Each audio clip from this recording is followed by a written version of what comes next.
Bom dia, Carol, tudo bem com você? Bom dia, Tony, bom dia, Marquinhos, bom dia, ouvintes. A Carol fica triste quando a gente liga pra ela e fala assim, Carol, tem como dar uma brechinha, dar um espaço para um quadro diferente que vamos fazer? Ela fica triste. Tivemos aí o especial Crianças, né? Exatamente. Só que, mas ela entendeu. Não, vamos jogar a real. A Carol tinha compromisso nesse dia e ela tinha mandado mensagem. Ela tava tentando de toda forma conseguir vir, porque ela não gosta de deixar a gente na mão. Daí a hora que eu liguei e falei assim, nossa, eu precisava falar com você mesmo. Aí caiu aquele peso da consciência, né, Carol? Acabou. Aí melhorou, meu coraçãozinho parou de doer. Carol, só antes da gente começarmos aqui esse bate-papo, deixa eu mandar um bom dia aqui para o Tato Navarro, que está na sintonia, Cibele Bueno, a Silvana Pereira, também quem está aqui na sintonia é a Teorezine da Silva, que tá mandando aqui o seu bom dia e tá perguntando se estão limpando o rio, porque estamos chegando no final do ano, chega de sofrimento. A operação de desassoreamento do rio Capivari, dona Teorezine, está nesse momento ali na região do córrego Lava Peça, então já começou sim, tá bom? O Roberto Silva também na sintonia, dona Roseli, o Sandoval lá na cidade de Montemor, também quem está mandando aqui o seu bom dia é a Eliette Ribeiro, a Heloísa Carrillo e pelo Facebook, Marquinhos. Fabiana de Paula, Beatriz Mariano, temos aqui a participação da Aparecida Hard Medeiros. Eu não sei se a gente pronuncia correto o sobrenome dela aqui, se estiver errado nos perdoa, viu, Aparecida? Parece que é internacionalizado o negócio dela, Hard. A Denise Pereira também com a gente, a Luísa Carrillo, Elizabeth Tosta, Marta Colombani, Maria Sampaio, Maria do Carmo, Sandra Miller Piscinin, Neuza Graciana e também o Geraldo Paulino. Viu, Marquinhos? Eu preciso jogar uma real aqui. A dona Sandra Miller Piscinin e o seu Gabriel Piscinin estão me devendo um bolo, viu? De novo? De novo, por quê? Sexta-feira eu não tava na rádio. Ai, mas eles cumpriram. Não, comigo não. O problema é seu que você não tava aqui. Comigo não. Quer mandar o dia que eu não tô na rádio, que eu tô trabalhando? Ó, você tá meio fora de cena aí, tá? Você tá meio cortado. Tá pra lá. Carol, pronto. Bom dia pra você. Seja bem-vinda, uma ótima semana. Bom dia a todos. E mais uma vez, nosso universo está totalmente de ponta cabeça, podemos dizer assim, não? Mas, né, se não bastasse a guerra, que já era uma notícia muito triste, já é uma notícia muito triste, né? A gente tem aí essa questão do tiroteio, novamente, numa escola, né? Escola. E além do ataque, a gente também teve os ônibus incendiados lá no Rio de Janeiro. Mais de 51 ônibus. Né? Uma coisa assim, é tenebroso quando a gente para pra pensar. E aí, eu tava me preparando para falar um pouquinho, de forma mais específica, sobre a guerra. E as consequências, né, dessa vivência. Quando eu me deparei com essa situação de guerra também civil no Brasil, né? Porque quando a gente pensa numa... Eu ia perguntar pra você. Podemos dizer que estamos vivenciando momentos de guerra aqui no Brasil, né? Dá pra gente associar muito com algo... eu acho que assim, a realidade é muito parecida, porque a sensação de insegurança é muito grande, né? Eu acho que pra pessoa que tá envolvida naquela situação, que chega à conclusão de que é uma guerra mesmo, né? Porque às vezes a gente tá de longe, assim, analisando, você fala assim, mas será que é tudo isso mesmo? Exatamente, né? Imagina, gente, mais de 50 ônibus incendiados. Você não sabe onde isso vai acontecer, você não sabe se você vai ser pego numa situação como essa. Pior, né? Incendeia ônibus, tranca a rua, cria congestionamento. Aí tem risco ainda de você ser abordado, né? Levarem sua vida, levarem seu celular, levarem sua carteira. E também podemos associar o recente caso que ocorreu lá no quartel do Exército em Barueri, onde várias armas de grande potencial sumiram. Exatamente. De dentro de um quartel, né? Que absurdo, né? Que foram também localizadas, isso. Algumas já sendo entregues a milícias e ao tráfico de drogas lá no Rio de Janeiro. Exatamente. Né? Então, o poder assim, de destruição é enorme, né? Exato. E isso, imagina o seguinte, a gente vai recebendo esse tipo de notícia, e mesmo a gente que está um pouco mais distante, também vai tendo uma sensação aumentada de insegurança, né? A questão do tiroteio, eu acho que, do ataque à escola, eu acho que é pior, né? Porque, assim, a gente já viu isso acontecer próximo, né? A gente já viu situações próximas e acho que foi semana passada que eu comentei com alguém, todo mundo falando, agora tu fala de guerra. Falei, gente, mas deu uma amenizada naquela situação, isso não significa que não vai acontecer de novo, porque a gente não resolveu o problema. A gente criou estratégias, na verdade, para tentar reduzir a chance que eles acontecessem, mas a gente não está tratando a causa. Né? É a história da febre. Não adianta eu dar o remédio para diminuir a febre se eu não trato o que está causando a febre, que é o que está acontecendo. Mas você acha que tem solução isso aí? Solução, não tem solução mágica, mas eu acho que tem sim medidas que a gente pode tomar, pode adotar, que pode reduzir o risco. Né? Carol, eu acho que adotar uma medida, uma situação, você mesmo já disse aqui em nosso programa, quando tivemos aqueles ataques, que seria o acompanhamento de alunos, com psicólogos, com um corpo ali de ajuda a alunos. Assistência social, sim, trabalhando junto, né? Só que isso não foi feito desde aquele momento até ontem. Não. Foi gasto com seguranças, que não sabemos se é 100% eficaz esse investimento. Aí ontem o governador vem após mais um ataque e nos fala que vai agora, tomara que saia, né, do papel. Sim. Trazer o psicólogo para as escolas.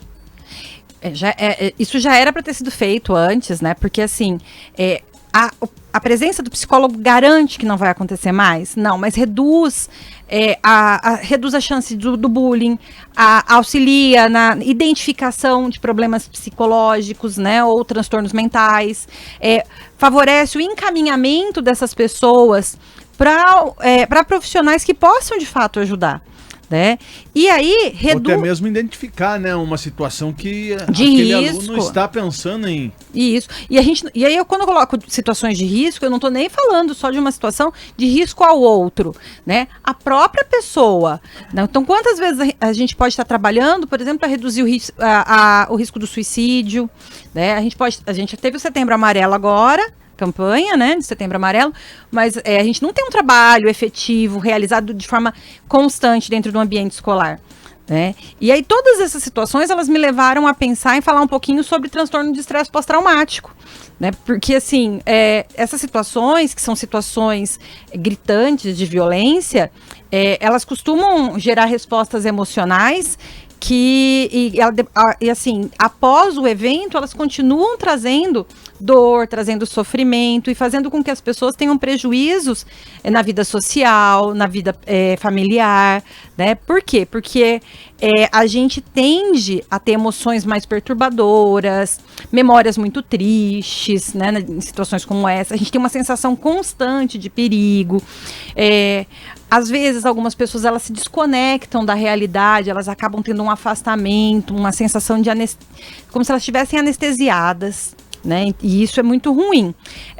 Ou uma incapacidade de confiar no outro também, que é algo complicado.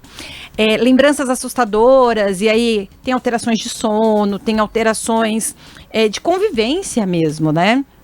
E o que é o estresse pós-traumático? Porque tudo isso que eu tô falando, essa resposta, é o trauma, né? Então, assim, a resposta emocional passei por um evento ruim e esse evento me marcou de tal forma que eu tô levando essa marca por aí. Quando essa marca, né, ela se transforma num conjunto de sintomas que me acompanha por um período prolongado de tempo, a gente pode estar falando de um estresse pós-traumático. Né? E aí, o que é um sinal de alerta pra gente? Eu acho que é importante a gente falar isso. O pessoal que passa por enchente, por exemplo, também são pessoas que podem viver o estresse pós-traumático. Só cai uma chuvinha que já parece que desperta aquilo, Desperta, né? fica em alerta, né? Então, assim, quais são os sintomas que a gente pode estar identificando como, assim, sinais de alerta para buscar ajuda, tá?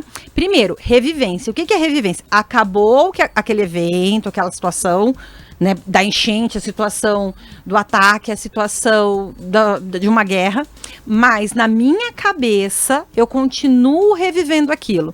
Seja por flashbacks, né, que são aqueles flashes rapidinhos que aparecem na nossa cabeça, cenas que a gente rememora, ou pode ser através dos pesadelos, né, e também tem a questão da evitação. Então, primeiro eu revivo, eu também posso passar pela evitação. O que é evitação? Tudo que pode desencadear, que eu associo com aquele evento, eu tento evitar. Então, falar sobre o assunto, estar com pessoas relacionadas àquela situação, ir para lugares que tenham características parecidas que possam me lembrar. Então, às vezes é um cheiro, às vezes é o próprio ambiente mesmo, né? Uma parte visual, um som. Então, por exemplo, uma pessoa que ficou em meio a um tiroteio e ouve o motor, sabe quando estoura o motor da moto, que faz aquele barulho? A pessoa pode desencadear naquele momento as mesmas sensações fisiológicas que ela teve no momento, né, no momento que ela estava no meio do tiroteio. Então ela pode ter taquicardia, sudorese, ela pode ter sensações de muito medo, né? E aí vamos lembrar, o evento já passou, mas vamos dizer assim, para o cérebro dela, para a cognição dela, melhor dizendo, aquilo parece que é um contínuo. Ela não saiu daquela situação. Volta a todo momento. Volta a todo momento. Então a gente falou de reviver reviver e evitar.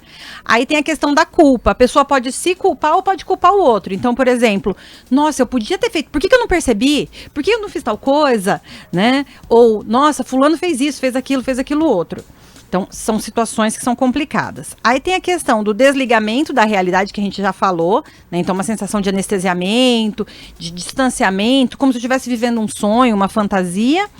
E um estado de hipervigilância. A pessoa fica muito assustada, ela tem muitas reações de medo, ela fica atenta o tempo todo, então a qualidade do sono cai. Né? Ela tem, às vezes, reações que são reações muito impulsivas, às vezes de agressividade, né? Porque ela está tentando se defender. Né? E isso dura quanto tempo? Não tem um tempo determinado, gente. E geralmente precisa de ajuda de profissional para poder tratar. Mas então, por isso que eu perguntei se esse tipo de situação tem solução, entendeu? Assim, a curto prazo, eu acredito que não, né? A curto prazo não, é um investimento. A gente, assim, a curto prazo é o que eles fizeram. A gente tem que investir em segurança. Mas não adianta, senão eu vou ter que manter segurança o tempo inteiro nas escolas e tomar atitudes que não são viáveis, porque assim, como é que eu mantenho segurança o tempo todo em todos os lugares? Eu vou manter um segurança por sala? E isso também pode ser um gatilho para aquelas crianças que vivenciaram aquilo pensando. Pode acontecer a qualquer momento, por isso a segurança está aí, né? Exatamente, e por isso, e mantém aquela ideia de insegurança. Né? Então, o tratamento psicológico, nesse caso, ele vai ajudar bastante no sentido de reconectar essa pessoa com pessoas e lugares que eram importantes e também para ajudar as pessoas a lidarem com as reações emocionais advindas dessas lembranças, né? Para isso, a gente tem uma terapia que chama terapia de exposição. Então, gradativamente, a gente vai fazendo com que essa pessoa tome contato novamente com situações que ela estava evitando. Né? Porque essa evitação constante vai reduzindo tanto o mundo da pessoa que ela começa a ter sintomas muito parecidos com de depressão. Começa a se fechar, né? Começa a se fechar e o mundo dela vai ficando muito pequeno e ela vai tendo cada vez mais prejuízo, né? Vamos lembrar, para finalizar, que em alguns casos a gente pode precisar de ajuda psiquiátrica também, né? Então, a prescrição de medicamentos para ter uma regulação neuroquímica pode auxiliar bastante, inclusive nessa terapia de exposição, porque aí as reações que a pessoa tem acabam ficando menores. Vale ressaltar que nós estamos falando segurança em escolas na capital paulista, que foi adotado muito isso desde os primeiros ataques. porque a nossa ouvinte mandou aqui que nas escolas não tem segurança, não é aqui na cidade de Capivari. Nós Isso. estamos falando num contexto geral, né? num Carol? contexto geral. Assim, minha filha estuda em Americana. Na escola da minha filha tem segurança em todos os portões. São vários portões e em todos os portões tem segurança. É suficiente? Não é suficiente, gente. Né? Mas foi, acredito que a primeira solução possível no momento que ser adotada, né? Foi a primeira solução que eles adotaram. E lá tem uma coisa muito legal, né? Porque além disso, eles têm vários projetos, por exemplo, para trabalhar bullying, para tentar conectar as crianças. Então, isso é legal. E lá tem uma psicóloga. Só que a gente está falando de uma escola particular, né? Isso deveria ser uma realidade do sistema educacional brasileiro. Exatamente. Carol, fechamos? Fechamos, gente. Momento de reflexão, né? Vamos refletir sobre isso e assim, deixando o convite, quem estiver sentindo, se identificando com 2, 3 desses sintomas que eu falei, né? Então, evitação, culpa, rememorar, um sentimento de anestesia e sobressaltos, né? Uma hipervigilância, buscar ajuda. Na cidade, a gente também tem um atendimento pelo SUS, quem não puder pagar o atendimento particular ou tiver plano de saúde, tem o ambulatório de saúde mental, tem o CAPS, então assim, não deixa de procurar ajuda porque tem jeito, você não precisa passar a vida sofrendo, né, e isso vai se agravando se a gente não trata. Fechou então, Carol. Fechou. Uma ótima terça-feira. Para todos nós. Bom restinho de outubro. Ai, pra nós, né? Já tá finalizando. Tá finalizando, o ano tá quase aí acabando. Papai Noel tá quase batendo na porta. Quase. Eu ia falar, não só o final de outubro, final de 2023. Quase. Porque novembro agora teremos 3 interrupções praticamente durante as semanas aí devido aos feriados, né, Tony? Exatamente. Serão 3. Graças a Deus, assim eu consigo mudar. Tô de mudança. Mas, olha, mudar também é tenso, hein? É tenso. Gente, obrigada. 2, 15 e 20. Isso. O 2 e 20 vai dar pra esticar a mudança. Ah, então maravilha. Né? Com certeza. Carol, sem viagem, é mudança. Mudança. Ótimo dia. Obrigada.